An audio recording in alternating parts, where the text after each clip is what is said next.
Welcome to No Budget, the show for filmmakers with no budget by filmmakers with no budget. Today we are speaking with Tommy Creagh and Conor Tobin, who somehow managed to use their time in the lockdown to make a music video for a band called Tin Pigeons. So the name of the video is Closer. It's available online now, and it's brilliant. And so we wanted to kind of have a chat with them about it. Welcome to the show, guys. Thank you for having us. It's great to be here. Cheers. Okay, so I guess first question, how'd you come about the video? Do you know the band? Did they contact you? Did you contact them? Or what was the story behind that? Well, it's been in the works for like a while now, doing something with them. I'm very good friends with Tom and Fraser, who are the duo of the band, and we kind of been playing with making a music video for a couple of years now, and it hadn't really come into fruition. But yeah, we did. They kind of had a series of singles coming out this summer. The first one is Closer, and the next one is Good Goodbye. And I'd been given that video, Good Goodbye, to direct, and we shot that in January back in Cornwall, where I'm from. So that video is coming out next month. So I was just going to do that video, and then when the coronavirus hit, all their kind of the other stuff they were planning got cancelled, but we'd already done that one. So they kind of came to me and said, would you like to just try and do something? We like what you've done. Would you like to just try and do something for this song? See what you can do. And kind of, they said that they also wanted to do it about what was going on at the moment, because the song is called Closer. It's kind of about people, kind of someone who feels distant from people and kind of wanting to get closer to them, and it kind of had taken on a new resonance. So they wanted to create something about someone who was in isolation. So I thought, well, that's convenient, because that's about the only thing we can do. And kind of just reverse engineered it from like what we actually had, what we could do. Obviously I worked with Conor, he edited the last video. We'd been talking about shooting something maybe experimental, or just, shooting anything. And I kind of said, well, let me talk to Conor. And yeah, I think you actually suggested using you as the subject, Conor, and then immediately regretted it. But I don't really remember, but yeah. Also, yeah, I know I probably did immediately regret it, though. Yeah, for sure. Is this your first acting gig, Conor? Because you're normally behind the camera, correct? Yeah. So I acted before when I was in school. I was in a play, and that was it. So you think is you good at acting in the future? Some more acting? Possibly. Got the acting bug. It's quite nerve-wracking, actually. It's very. I didn't expect it to be so. Kind of like, every time I did it, I was like, did I get that right? I don't know. I didn't expect that. So yeah. Did you do everything yourself, Conor? Anybody helping you?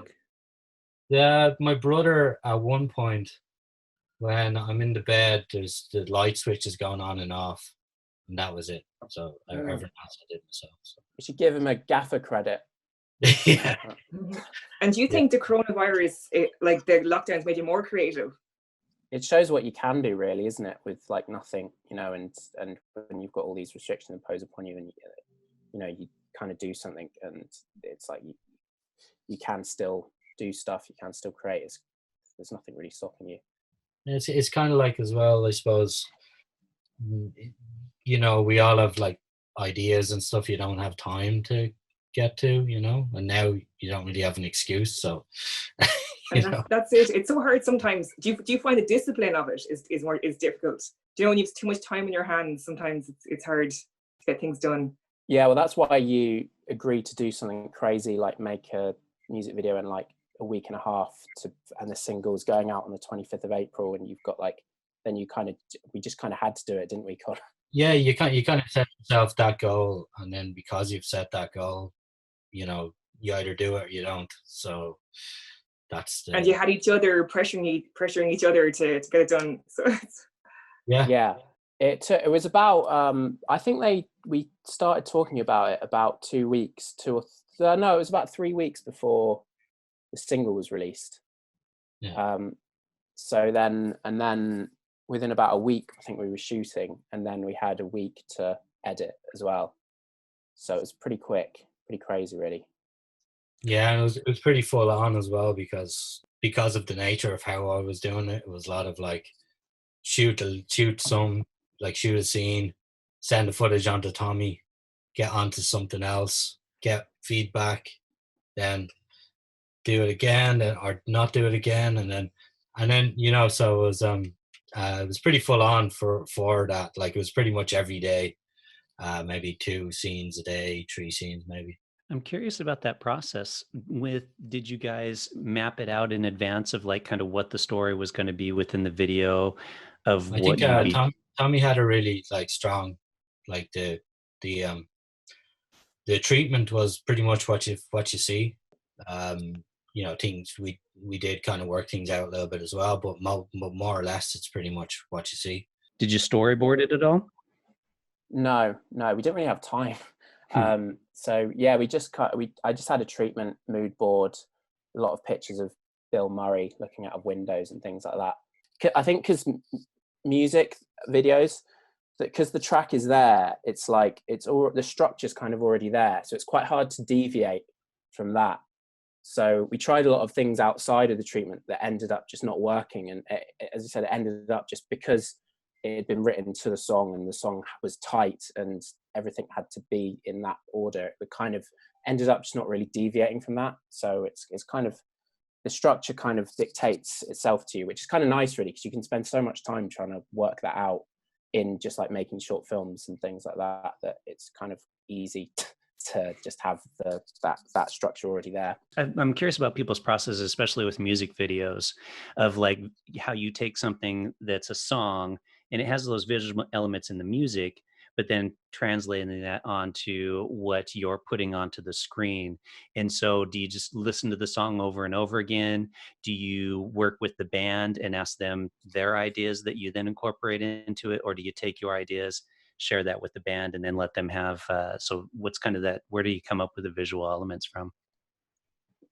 Well, it depends. Sometimes they've got like a kind of concept that they'll come to you, which is normally very vague. Like with this one, they did have the thing of like, yeah, we want to do something about someone self-isolating who's, about their life, mental health. They said lots of stuff of them looking out of windows and nature and things like that. And then that's kind of a basis to jump off. And then, yeah, as you said, I just listen to the song over and over and over again until it gets under my skin. And I find just images come out of that. The one we did before, Good Goodbye, I didn't have anything. And I was listening to the song, and the song's like a classic story of like, it's like a breakup story with 2 young people. And as I was listening to the song, I just suddenly had the images of, instead of 2 young people, 2 old people, and like an old couple perhaps meeting for the first time. And so, yeah, I don't know what happens. It's kind of alchemy where just images pop into your head and then you go, oh, that's interesting. And you just kind of follow that. It's not really any way to describe it, really. And did you have to keep going back to the band? Because I know I worked with a band before, and they kind of say to you at first, oh, they'll give you all this freedom. And then you write something and then they say, no, not this, not this, not this. Did you find it easy working with the band? Did you have to keep going back to them? No, really easy. They were really cool. And I've had that situation where they say, we just want you to do exactly what you want. And then it turns out they don't want to do, they want to do exactly what they want. But these guys literally just let us do what we want, and we're just really easy. So that was a real joy. But yeah, you're right. It can sometimes be difficult. And sometimes they can be quite camera shy as well, so if you want to put them in camera.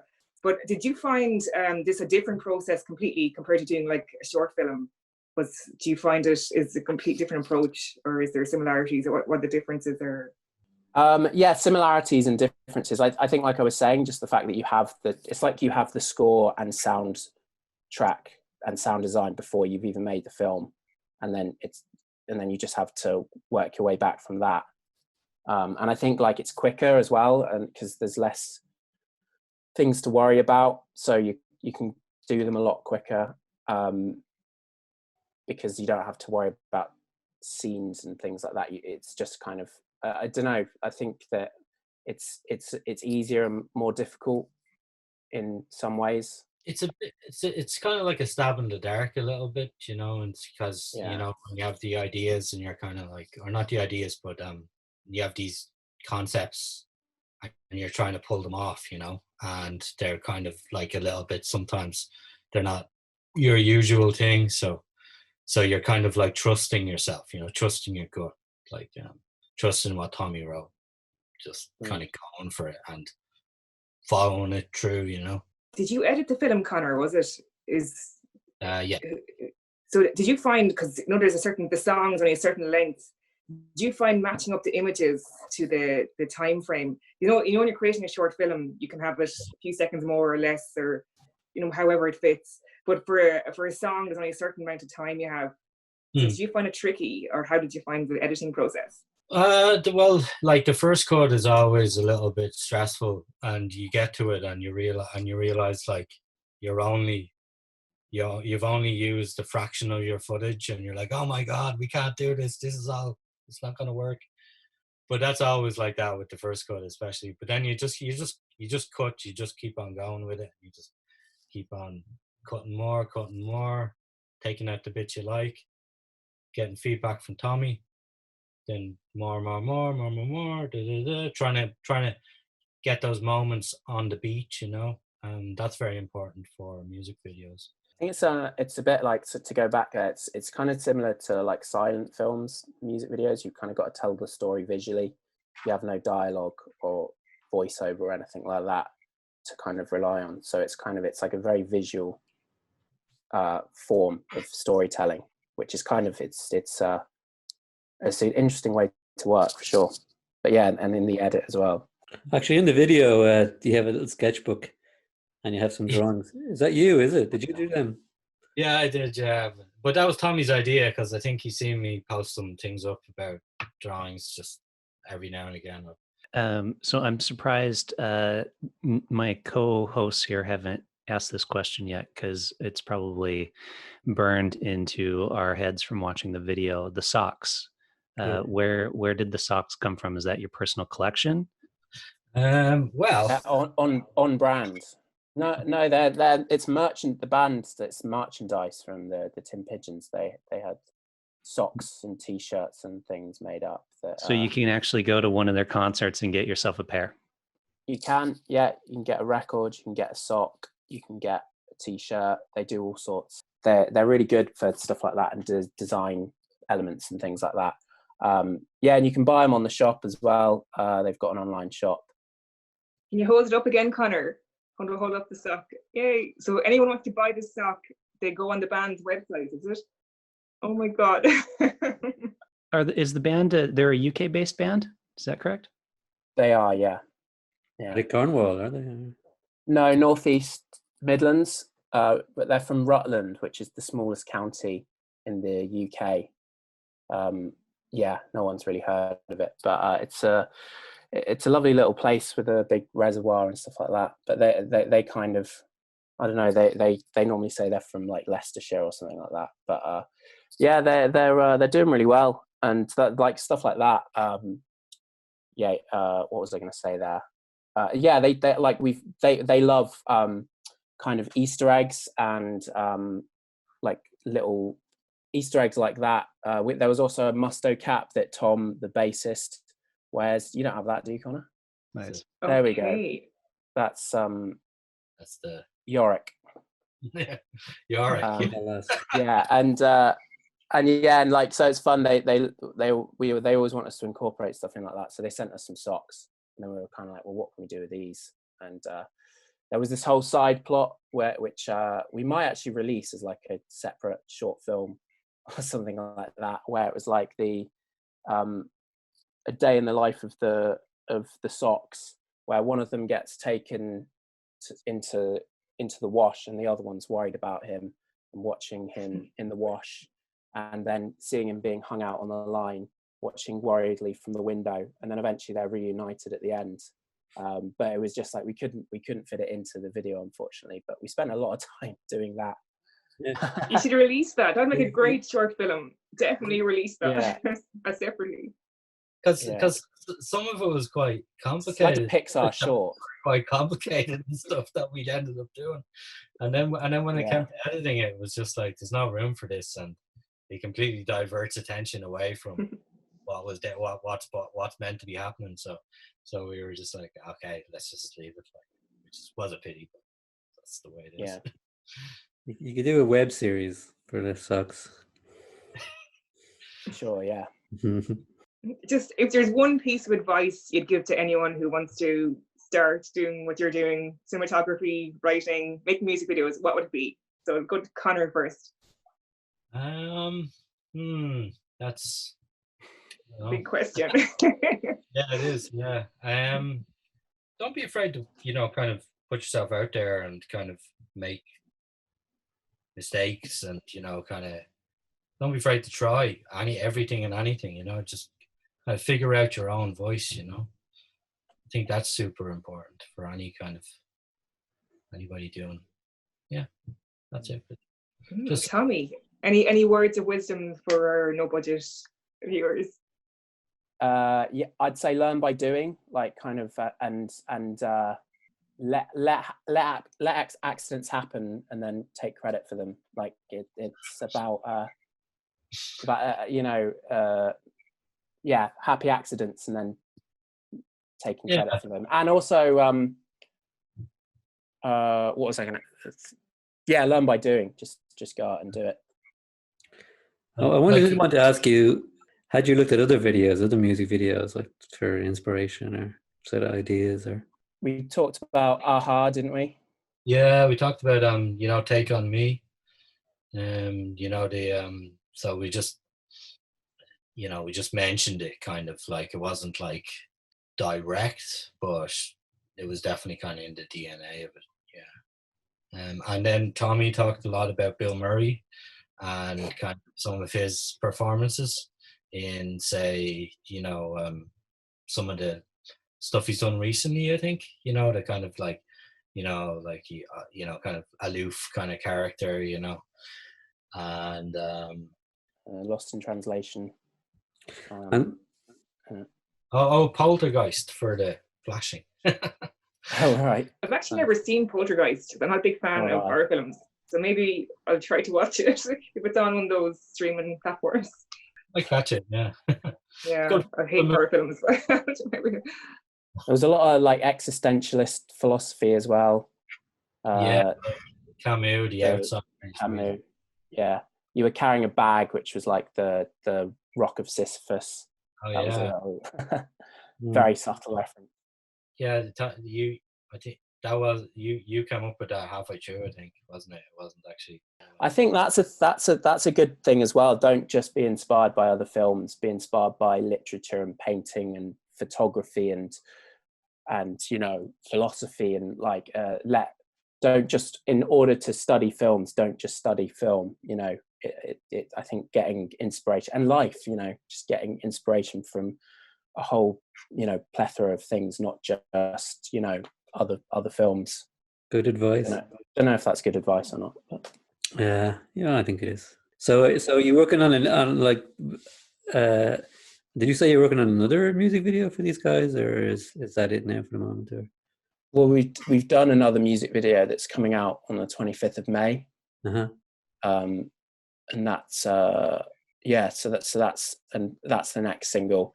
And then they've got another single coming out in June, which we're talking about trying to do something for. I'm not sure if it's going to be possible with the way that, because we can't just do another video about Conor isolating. So the whole series, Conor. Yeah. So we're kind of working out what we can do with kind of the restrictions being lifted, and if we have enough time, or if it's even going to be possible. So all right, guys. Well, let's wrap it up there then. Look it up. Thanks a lot for taking some time out of your days to speak with us. And of course, we'll throw a link to the video so that way everybody can watch it and enjoy it. Lovely, Yeah, and guys. stay Thanks for safe having us. and keep well. And we have a We'll big see party you. back We'll in see you Dublin. all soon. Perfect. Yeah, Yeah. we'll see you all soon.